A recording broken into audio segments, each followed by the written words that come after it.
Ladies and gents, welcome to CG Reaction. This is Trope Talk, writing what you know, by the channel of Sarcastic production. Oh shoot, I completely forgot to write a description. One of the most common pieces of writing advice is also one of the most confusing. When you look at it too closely, I mean, what does writing what you know even mean? It sounds nice, but is it actually helpful? What is even happening? Yeah, I think what it means is, obviously I'm not a writer, so, I'm just, I guess, guessing here, but what that means is basically you have to have some kind of a base knowledge on the thing that you're trying to write, I guess. If you're writing something that has a real deep like space, a scientific topic in it, I guess you need to be somewhat literate in that field. I mean, you can hire obviously experts, and you should, but you should have some base knowledge on that thing. Otherwise, you might end up going in a direction or even writing the whole thing that is incomprehensible, I guess. So I think that's what it means. Like any topic that you write on, the base topic, you must know something about it. But I guess, yeah, we'll see what Red talks about it here. Remember, people, if you like my reaction, don't forget to like and subscribe. Check out the reaction. This is the link in the description. Check out the cast of the playlists like Oli Sarcastic Production Reaction. I upload lots of videos from them already, so check out the playlists if you missed some of them. Check out the playlist too, like CGB Grey, History, Internet Historian, Oversimplified, and yeah, let's watch this one. Hey, what does write what you know mean? Because I don't know what it's like to be a dude, and dudes generally don't know what it's like to be girls, but we write people who aren't us all the time. So when people say that, what are they actually talking about? Alright, here's the thing. Real quick. Writing and acting, they're kind of the same thing, so because I'm better at acting than writing, let's use that as an analogy for a minute. You can't act something you don't know. You gotta draw on your life experiences and use them to portray your character's experiences. For an example, when Scott McNeil needed to portray the trauma of his character Duo seeing his Gundam get blown up, as seen here, he drew on the similar experience of his wife accidentally backing her sedan over his motorcycle. I feel you, bro. Point is, you can map your existing experiences to more alien ones. Few of us have had their personal giant robots blown up in front of them, but most of us have had important things broken in the past, and the feeling is much the same. Personal anecdote time. Last year I attended a voice acting panel thing run by David Vincent. He played this guy. And among other things, a few of us got to try our hand at doing a little onstage reacting to hypothetical situations, including death scenes. Now, none of us had died before, but the more interesting voice stuff was before the dying, so that wasn't really a problem. I got challenged to provide the voice of someone who just got splashed with acid, set on fire, and then fell out a window. Now, I hadn't technically done any of those things, except for the fire part. Pro tip, super glue and cotton don't mix. But it wasn't too hard to imagine getting hit with something and rapidly realizing I needed to get it off me immediately, think spider falling on your face, and the falling out of a window part, I mean, I'd tripped over stuff and I'd jumped off of high places before, combining the two emotions wasn't that hard.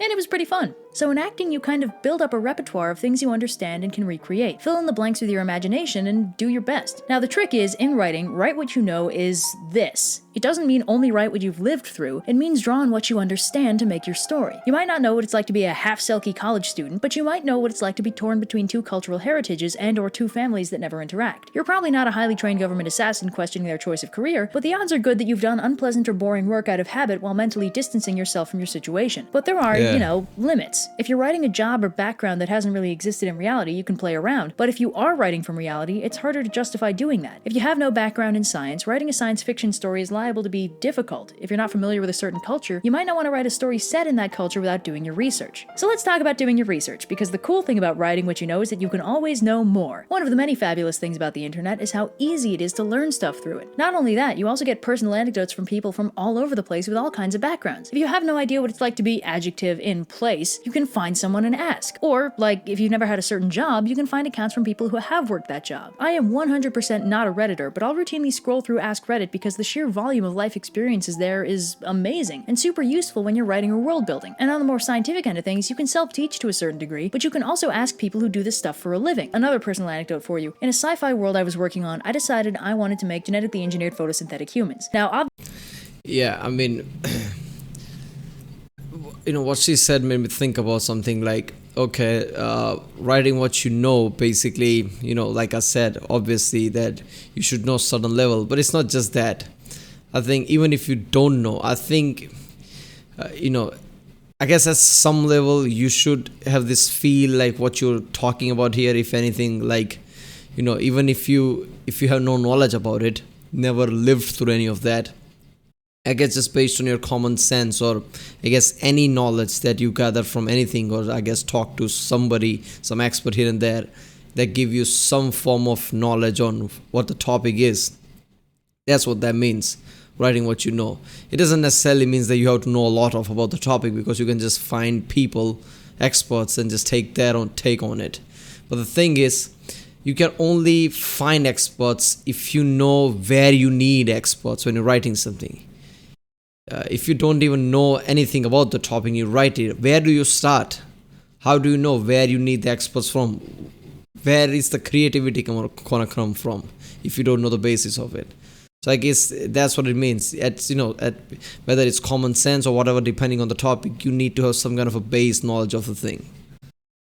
Obviously, I don't know anything about genetic engineering, so I decided to handwave the specifics of the genetic modification because that didn't strike me as story relevant. But what was important was knowing how much oxygen the skin-based photosynthesis would produce. I wanted to know how well this character could function in a low-oxygen environment, because that was potentially plot relevant. So I looked up how much oxygen a square inch of photosynthesizing plant life could produce, I approximated the surface area of the average human with a little help from Google, and I looked up how much oxygen the average human consumes in an hour. I found that in order to make it work, I need to increase the efficiency of the photosynthesis by a factor of about 24 for a photosynthesizing human to get all the oxygen they needed if they allowed their entire surface area to be exposed to sunlight. But this was fine because I could handwave that too. So that was okay until I remembered that photosynthesis also produces glucose. So I looked up how many molecules of glucose are produced per molecule of oxygen during photosynthesis, compared the amount I'd gotten from my previous calculation to the amount a human body used in an hour, and ended up discovering that photosynthesis produces 4 times as much glucose as a human body can consume. That's obviously bad, but also interesting. It meant I needed to figure out a way for these photosynthetic people to sequester or expel excess glucose and therefore avoid the curse of space diabetes. It'd have been easy to just say he photosynthesizes, shine a sun lamp in his room, but this produced a much more in-depth story. So I guess he did more research than most Hollywood writers do. I mean, look, when it comes to any real science, nowadays it's changing obviously with the movies like Martian, whatever that, Matt Damon movie, then Interstellar, I think, the science was strong enough there. Gravity was also, great science-wise, but the hair thing was kind of a bit too much. Hairs were never, Sandra Bullock's hairs was constantly pointing down rather than just floating there, but it's fine. Overall, it was great. But in the past, if you go, I guess, a decade ago or even a decade or two ago, if you're any form of scientifically literate person, you would find things here and there that would annoy you. I'm not the kind of person who realized that, oh, this is wrong, and just movies get ruined. No, but I still notice it, and it annoys me. So, it feels like in the past, people barely talk to any experts when it comes to any scientific related topics, or at least all the movies and shows that I watched, I felt like that, or even did any research. But yeah, I guess he did more. That's what I say. He did way more research for just one simple topic than lots of people in the Hollywood industry do, I guess. The Titanic thing is an example. He made a real, fuss about it, like how accurate this movie is. And yet the sky that they used was literally copy of one side to the other. So they just took one side of the sky, copy pasted another side, and just made it like, oh, this is one sky. When they're like, sky is not important, and maybe it's not, but still they should have got that right. Element, and one that feels more real. And I had no idea about any of this stuff when I started. I mean, the last time I took a chem class was high school, and I didn't do very well. But I can multiply like a champ, and my Googling skills are second to none, so it wasn't too hard to scrape together enough actual science to construct a viable thing. Not real life viable, but magic space future viable. Yeah, you know what I mean. Point is, it's better to do the research than it is to assume you know enough about what you're talking about. So instead of write what you know, it should really be know what you write. But like all good things these days, there is controversy here. Write what you know what you write. Yes, he's right, isn't it? What I was explaining just means that, know what you write. Huh. See, when you're writing characters, it pays to... So basically, I was having a hard time explaining that, but that sentence alone explains it. Write what you know just means you have to know what you're writing. But no, you have to just have some basic knowledge on what you're trying to write. So know what you're writing, I guess, rather than just, basically randomly taking on topics that you have no clue about, and I just make something that is not even comprehensible. Include realistic levels of diversity, or unrealistic levels, who cares? Making all your characters the same is a risky endeavor because it's kind of going to be boring no matter what you do. But But here's the problem. You can't be all those people. You can't have a background beyond the one you have. So how do you reconcile including a diverse menagerie of characters with the fact that you can't be writing what you know in the process? Well, there are a few schools of thought. The first option is to not include diversity. You know, just in case you offend someone. This is a response to the second option, where to add diversity, you include, stereotypes. Unsurprisingly, neither of these really reap the benefits of writing diversity into your character backgrounds, and neither is ideal. The third option is to include diversity, but to never address it. So, like, write a black character, but never really discuss the effects her. Yeah, I think in today's culture, the way things are going on, even if writer doesn't know how to write diversity, they have to. I guess it has become a thumb rule with all the with all the producers and things. All the people who are paying money wants diversity as a thumb rule.